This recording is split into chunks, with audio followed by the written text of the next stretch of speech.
43. Uma palavra que já vem queimando alguns dias no meu coração. E eu quero compartilhar com você. Glória a Deus, aleluia. Só Deus resgata Israel. Glória a Deus. Só Deus resgata o seu povo, mas ninguém mais está autorizado para isso. Glória a Deus. É por isso que você vai para um canto, vai para o outro e às vezes não consegue resposta. Porque só Deus resgata o teu povo. Aleluia. Só Deus dá vitória ao seu povo. Glória a Deus. Por que, pastor? Porque Deus é mau? Não, porque Ele é bom. Porque nós somos exclusividade de Deus. Aleluia. Isaías capítulo 43. Nós vamos ler esta palavra poderosa. Mas agora assim diz o Senhor, que te criou, ó Jacó, e que te formou, ó Israel. Não temas, porque eu te remi, chamei-te pelo teu nome, tu és meu. Aleluia, Deus. Dá uma parada aí, que tem muita revelação nessa primeira parte, e nós precisamos atentar para isso. Deus está dizendo, mas agora assim diz o Senhor, que te criou, ó Jacó. Muito interessante a diferença entre Deus criar,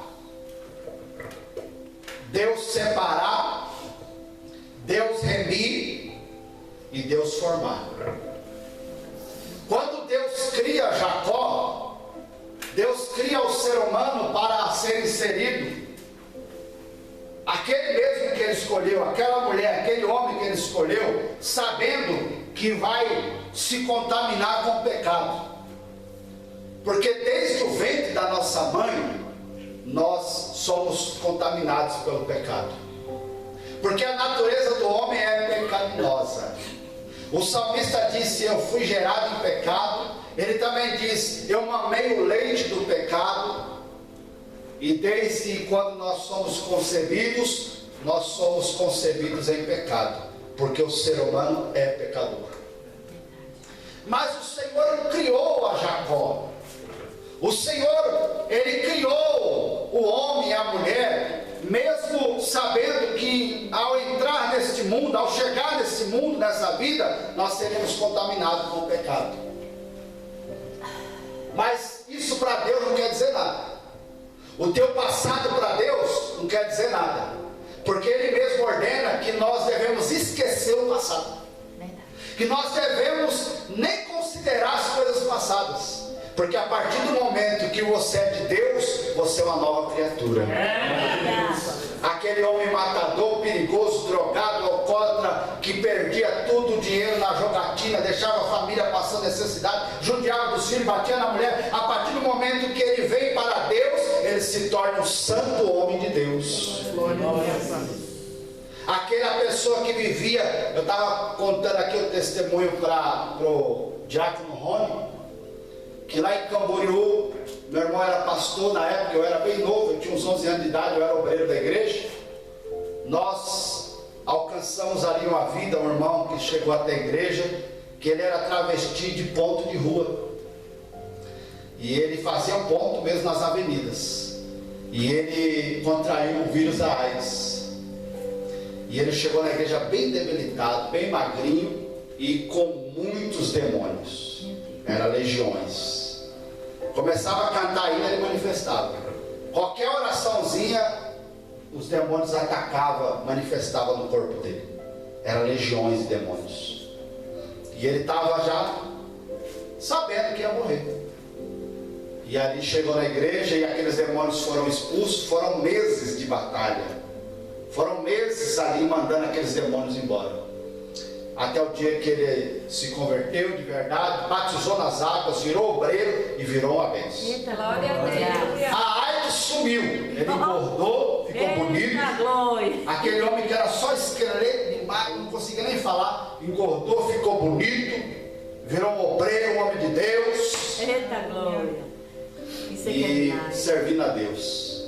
Mas um dia ele começou a faltar aos cultos. Ele faltou no domingo. Aí lá tinha culto a semana toda, era todo dia.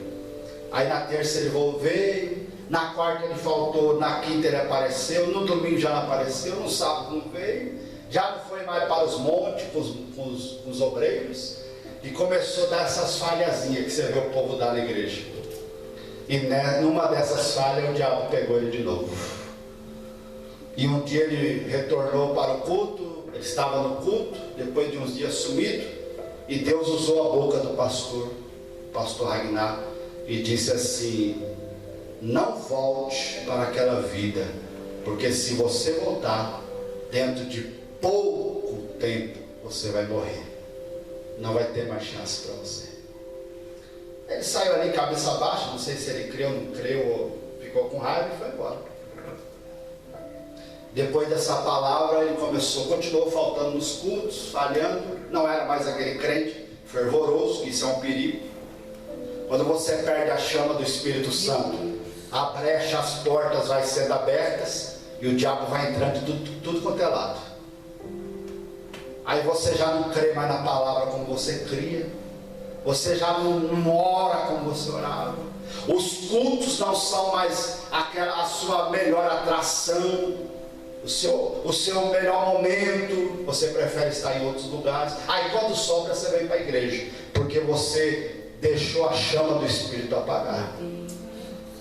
E depois daquele dia, daquela revelação que Deus deu ao pastor, ele começou a emagrecer, vamos dizer assim, da noite para o dia. Do jeito que ele chegou na igreja quando estava com AIDS, ele ficou. Só que dessa vez uma forma terrível. Ele virou uma caveira humana. E ele ainda tentou retornar, tentou voltar, e aquela luta, mas Deus já tinha falado que não haveria mais chance. E dentro de 6 meses a AIDS matou ele. Aquele espírito que trouxe o vírus da AIDS voltou, porque a Bíblia diz que ele é expulso, e de vez em quando ele volta para a sua casa antiga, para o bairro, né?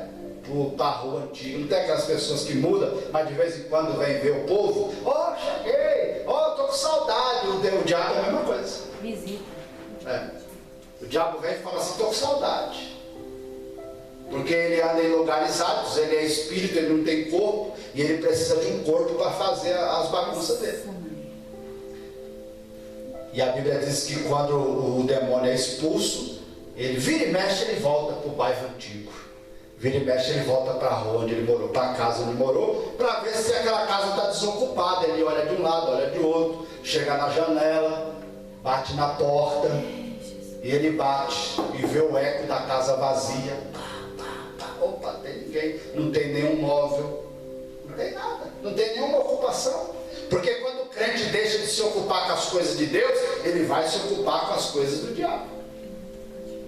E não começa diretamente no diabo, começa se ocupando com as coisas da carne. Aí entra o pecado, porque a carne deseja o pecado e reclina só para o pecado. Buscando a Deus, se enchendo do Espírito, que nós se reclinamos para as coisas do Espírito. E aí aquele mesmo demônio que colocou a AIDS voltou. Só que voltou com mais 7, pior do que ele. Mais ele 8. E se tinha uma legião, voltou mais a legião e mais 7, pior do que eles. 6 meses, a AIDS voltou e matou. Não teve jeito. Aí eu fico analisando. Deus, ele cria o homem, Deus, ele cria a mulher, e ele escolhe esse homem, ele escolhe essa mulher, porque nem todos são escolhidos por Deus. Que isso, pastor? Deus é amor. Pois é, Deus é amor mesmo. Mas a Bíblia diz que tem aqueles que são feitos para o dia da perdição. Existem os filhos da luz e os filhos das trevas. Isso não quer dizer que você não pode perder sua salvação. Quer dizer que você tem que tomar cuidado para você não se tornar um filho das trevas. Uma vez que você recebe a luz em Cristo, você tem que lutar com todas as suas forças para nunca mais você perder essa luz. Porque se você brincar, Deus não brinca. Nosso Deus não é Deus de brincadeira. A Bíblia chega a dizer que nosso Deus é terrível. Ele é o dono da vida. Se você brinca com aquilo que Deus deu, Ele tira de você e dá para uma pessoa melhor do que você. Se você brinca com as bênçãos que Deus lhe entregou, Ele tira de você e entrega para outras pessoas. E faz com que você veja tudo aquilo que era para você na mão de outro. Porque Deus é terrível. Só que esse é um Deus que não é pregado. Porque não dá dízimo, não dá oferta, não levanta voto, não dá pix. Não interessa pregar esse Deus. Mas essa face de Deus tem que ser pregada. Esse lado de Deus tem que ser mostrado. Porque o ser humano acha que vai viver da maneira que quer até quando? Os dias estão se passando. A hora já está chegando. E a igreja precisa entender que quanto mais nós se envolvemos com as coisas de Deus, mais de Deus nós vamos ter.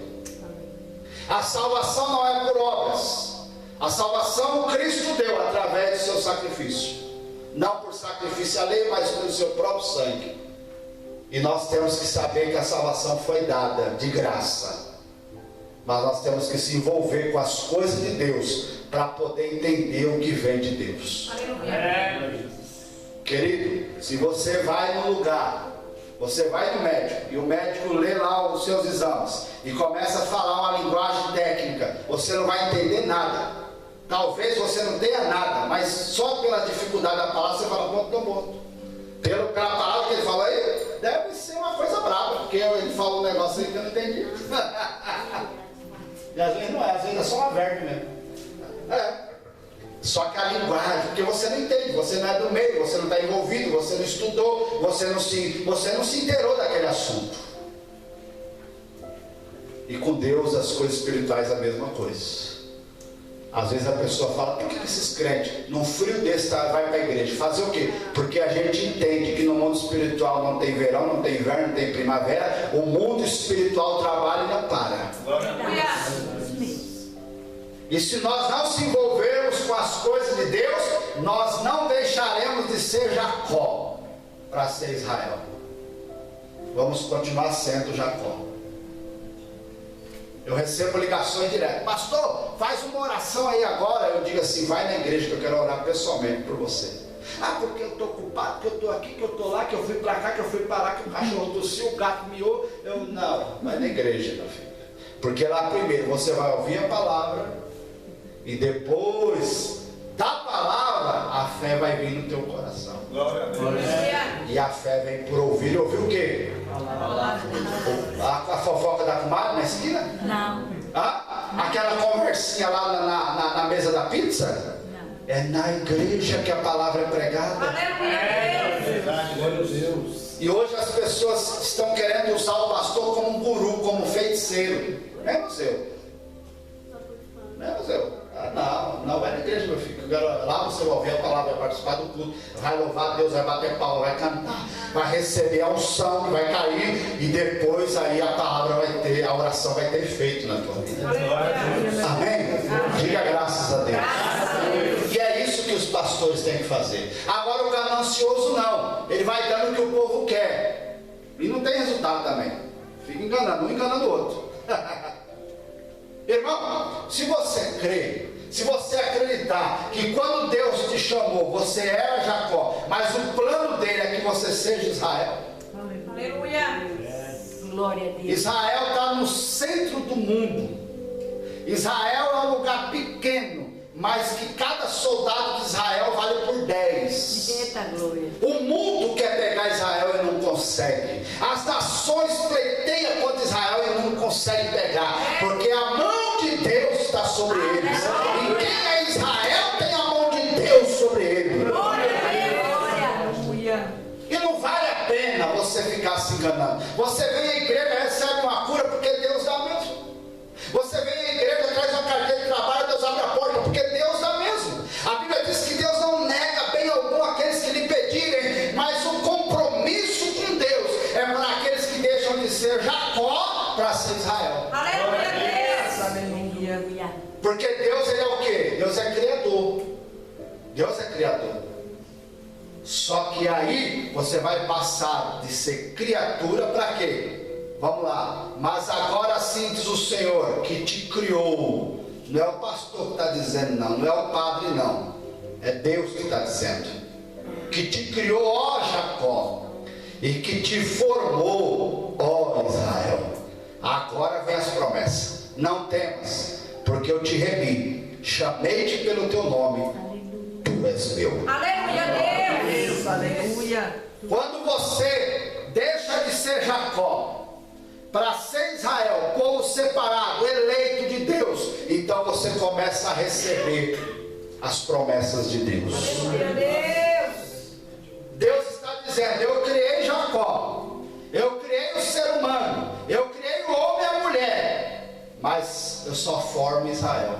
Aleluia. Eu só vou forjar, preparar, mudar só aquele que eu tenho compromisso de verdade. Porque aí eu vou dizer: não temas, você não vai ter medo de ninguém, porque eu sou contigo. Eu te remi, chamei-te pelo teu nome, tu és meu. Aleluia. Deus não, quando Deus ele te forma, ele não chama você, coisinha, ô dona não sei o que, ô fulano, ô ciclano, ô alto, ô baixinho, ô careca, ô gordo, ô magro. Não, Deus ele chama pelo nome. Aleluia. Só chama pelo nome quem tem intimidade. Só chama pelo nome quem é conhecido. Só chama pelo nome quem realmente você conhece, quem você ama. Aleluia. E Deus te conhece. Glória a Deus. Deus sabe quem é você. Não adianta o diabo falar nada de você, porque Deus sabe quem é a pessoa. Deus sabe quem é você, a maravilha que você é. Mas Ele está te formando, Ele está te preparando, Ele está te forjando, Ele está te remindo, Ele está te purificando. A cada dia que você ouve a palavra dele, irmãos, muitos ouvem a palavra e não entendem. Sabe por quê? Não é para eles.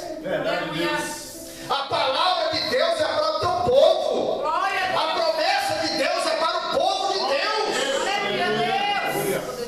Aleluia, Jesus. Houve um tempo que eu me preocupava. Esse povo não quer nada. Esse povo recebe a bênção e sai da igreja. Não, chegou um tempo que Deus falou no meu coração: eu sou o Deus que abençoo, e eu tenho misericórdia e graça de quem eu quero. Mas eu tenho um compromisso com aqueles que estão comigo. Não pensa que uma vez você sendo abençoado por Deus, você tem compromisso com Deus, não. E Deus tem com você, não. Não é assim que a banda toca, não.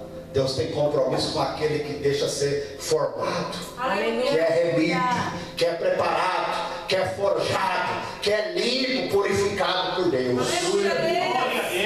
Aí Deus vai te chamar pelo nome. Aí Deus vai dizer: olha, o seu nome pode ser o mais difícil que for, Deus vai te chamar pelo nome. Não vai te chamar de coisinha, não. Vai te chamar pelo nome. É bem assim. Esse dia eu viajei